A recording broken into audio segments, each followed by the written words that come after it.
waiting on a dispatch call, sir. I'm working. Is there something specific you need? Yeah, I need you to quit being suspicious with me. You're parked on a dark block, engine running. That's not nothing.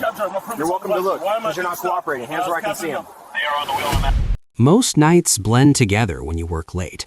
The streets look the same, the lights feel softer, and the silence settles into your bones. Andre Coleman had learned to appreciate that quiet. After 20 years on the job, he found comfort in routines that didn't ask questions.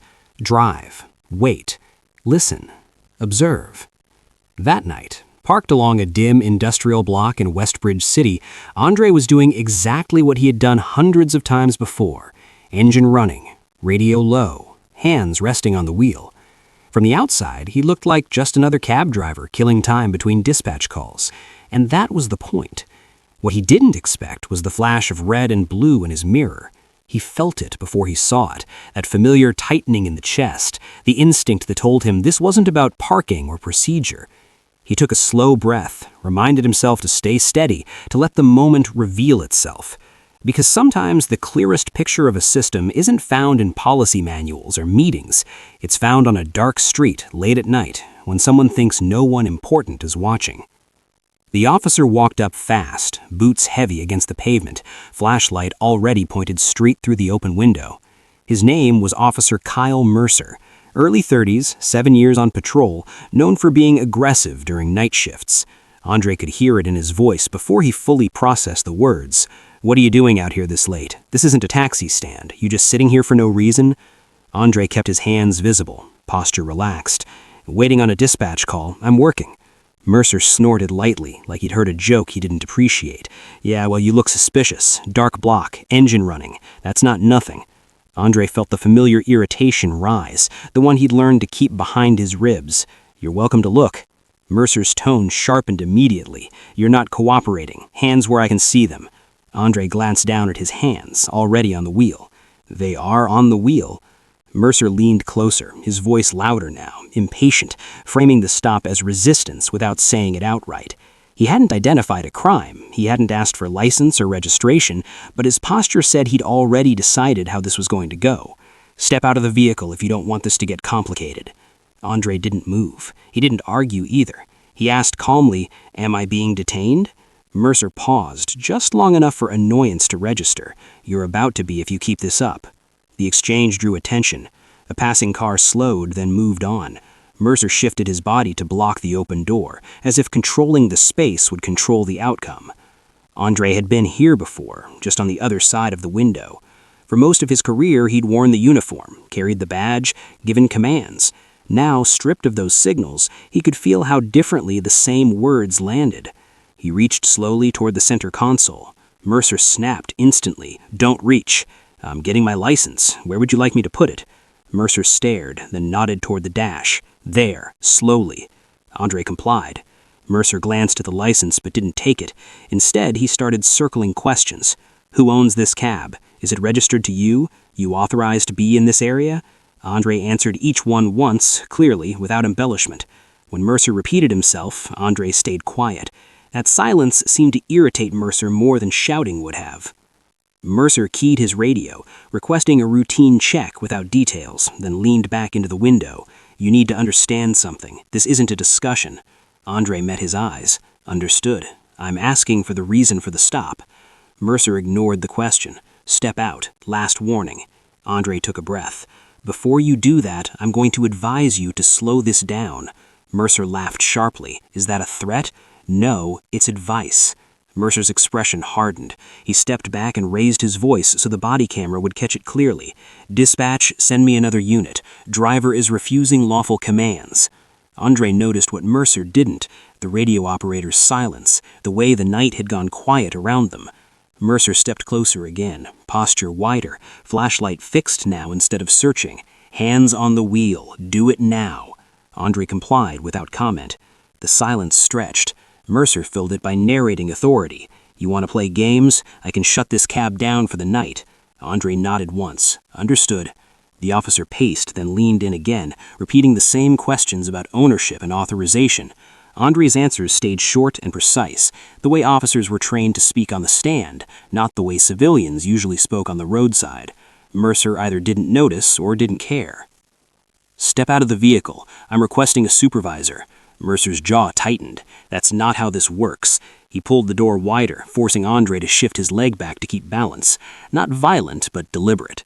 A delivery truck slowed as it passed, the driver glancing over. Mercer glanced at the road, then back at Andre. "You're drawing attention to yourself." Andre replied evenly, "I didn't activate the lights." Mercer ignored that and keyed his radio again. "Confirm second unit en route?" The response came delayed through static. "Unit advised." Mercer nodded to himself, hand resting near his belt. "Last time I'm asking. Out of the vehicle." Andre asked quietly, "Am I being detained?" "You will be if you keep this up." Andre nodded, acknowledgement rather than agreement. Across the street, a pedestrian had stopped, phone held chest high. Mercer noticed and squared his shoulders, voice sharpening. "This is what happens when people think they're special." Andre kept his eyes forward. Mercer circled slightly, trying to catch his gaze. Andre followed him with his eyes, but didn't turn his head. Controlled. Practiced. Mercer returned to the window. "What's your name again?" "You have it. I want you to say it." Andre paused, then answered. "Andre Coleman." Mercer repeated it into the radio, mispronouncing the last name, and kept going without waiting for confirmation. "And you expect me to believe you just happened to be driving a cab here at this hour?" "That's correct." Mercer shook his head. "I've heard that before." The second unit arrived moments later. Officer Lynn stepped out, younger, quieter, scanning before speaking. "What have we got?" Mercer handed her the license instead of answering. She looked down, then up at Andre, then back at the card. "He hasn't been run yet. I'm doing that now." Lynn stayed where she was, posture neutral but attentive. "Sir, you okay?" "Yes, I'm fine." That brief exchange shifted the energy. Mercer turned back to his cruiser and radio dispatch again, voice less confident. There was a pause longer than normal. "Stand by." Mercer glanced at Lynn. She shrugged slightly. A car pulled up behind the patrol units and stopped, hazard lights on. Someone else across the street raised their phone fully now. Mercer adjusted his belt and walked back toward the cab, stopping a few feet short this time. "You work a lot of late hours?" "Yes." "The cab company keep you busy?" "They do." Lynn angled herself slightly toward Mercer now, ready to intervene if needed.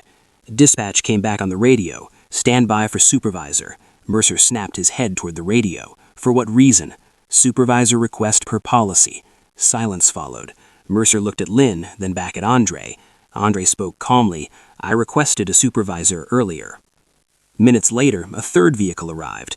Sergeant Daniel Cross stepped out, older, steady, scanning the scene with practiced efficiency. His eyes moved from Lynn to Mercer, then to the cab. He paused. "Evening?" Andre turned his head slightly. "Evening, Sergeant." The familiarity caught Lynn's attention immediately. Cross stopped beside the open door and looked between them. "What's going on?" Mercer spoke quickly. "Driver refused lawful commands." Cross asked, "For what reason was the stop initiated?" Mercer hesitated. "Suspicious activity." Cross nodded slowly and turned back to Andre. "Sir, can you tell me what happened from your perspective?" Andre answered evenly. "I was stopped without a stated reason. I complied with instructions. I requested a supervisor." Mercer looked back at Mercer longer this time. "Did you articulate the reason for the stop?" Mercer opened his mouth, then closed it. Cross raised a hand. "I'll review the footage." He leaned toward Andre, lowering his voice. "You still driving tonight?" Andre shook his head. "Not after this." Cross nodded.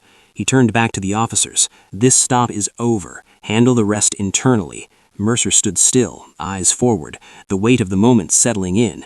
He didn't know exactly who he had stopped, but he knew everything about this night was about to be reviewed. Andre drove away quietly. No rush, no victory gesture, just distance.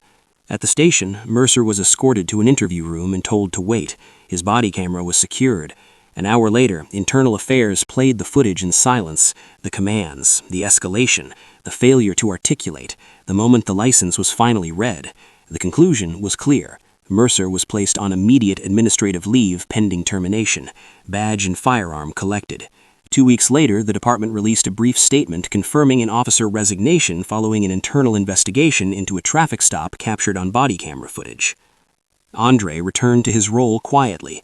When asked about it, he said the same thing every time. "This is what it looks like when no one thinks they're being watched." There was no viral clip, no press conference, no public apology, just a line added to a personnel file and a quiet shift inside the department. Some officers took it personally, others took it seriously.